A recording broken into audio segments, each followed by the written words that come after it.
Hello, welcome to the channel, Masters of the Universe Club. This is a book club episode and my name is Keith Fredrickson. My goal is to help you master your universe in bite-sized chunks. Every week I go chapter by chapter through a recommended book and I discuss one small thing that inspired me and hopefully will inspire you to take action in your life. If you're listening to the audio version, we are reading the book Holistic Dental Care by Nadine Artemis, and we're up to chapter 3. Actually, chapter 3 is, the title of chapter 3 is May Be Harmful If Swallowed. So please buy the book through my affiliate link below, and that will help my channel. Read along with me and master your universe in the process. If you want to hear a more deep dive discussion, please consider joining my Patreon, which will also be linked below.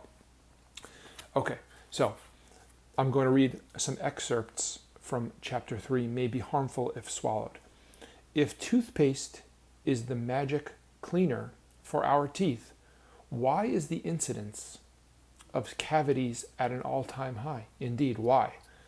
And why do most brands of toothpaste come with a big warning label that reads, may be harmful if swallowed? The chemicals used in commercial toothpastes are not the sorts of things you want in your mouth. These synthetic ingredients are more appropriate for industrial purposes than for cleaning the delicate tissues of the body or cultivating oral health. After learning about these chemical ingredients, I switched to toothpaste from the health food store only to realize later that they also contained synthetic and harmful ingredients. I also noticed that even if a product did contain herbal extracts, which she supports, the extracts were not in amounts that would benefit the oral ecology in any effective way. So here's something that's interesting. So she lists a bunch of deleterious or harmful chemicals that are commonly found in toothpaste.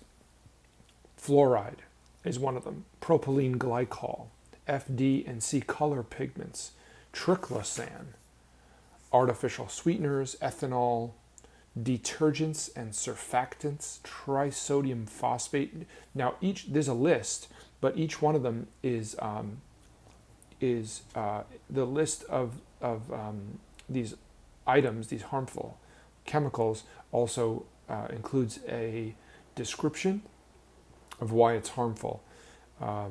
So it's not just a list, of course. Glycerin, calcium, flavorings, carbomer, hydrated silica, carrageenan. I don't even know how to pronounce some of these things. One thing that was interesting is that having this book actually helped me evaluate some toothpaste that we recently bought in my family, which did include one thing that jumped out to me, something called xylitol, which she references.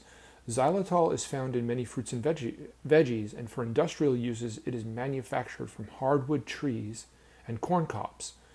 Neither sorbitol or xylitol are completely absorbable, so if they are swallowed, they can cause a range of gastrointestinal problems, especially in children, including diarrhea, abdominal pain, and bloating. Some toothpaste manufacturers claim that xylitol is beneficial for the teeth and gums, killing bacteria, alkalinizing the saliva, and encouraging remineralization of the teeth. These claims are rather misleading since 2 clinical trials found no conclusive evidence of this.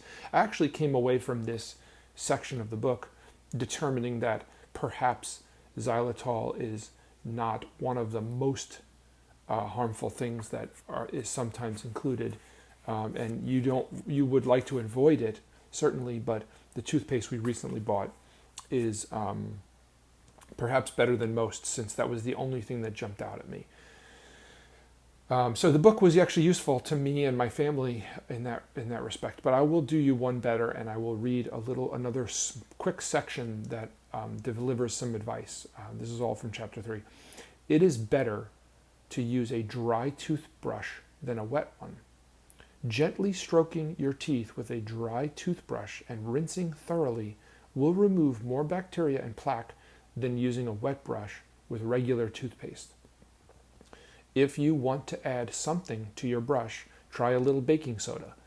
Saliva is biochemically similar to baking soda, and that makes baking soda harmonious and congruent with the oral environment and a great tool for keeping your teeth clean. It is also alkaline, and she talks a lot about the pH of your mouth and why that's important in the book, which is it is also alkaline, which is exactly what the saliva needs. Better yet, add a drop of botanical oil to a dry brush and you will get antifungal, antiviral, antibacterial, and lipophilic benefits that will penetrate the gums. So, and I'll actually go on. This is running a little bit long for this typical length of this podcast, but I'll go on. It is less than ideal to brush your teeth right after a meal.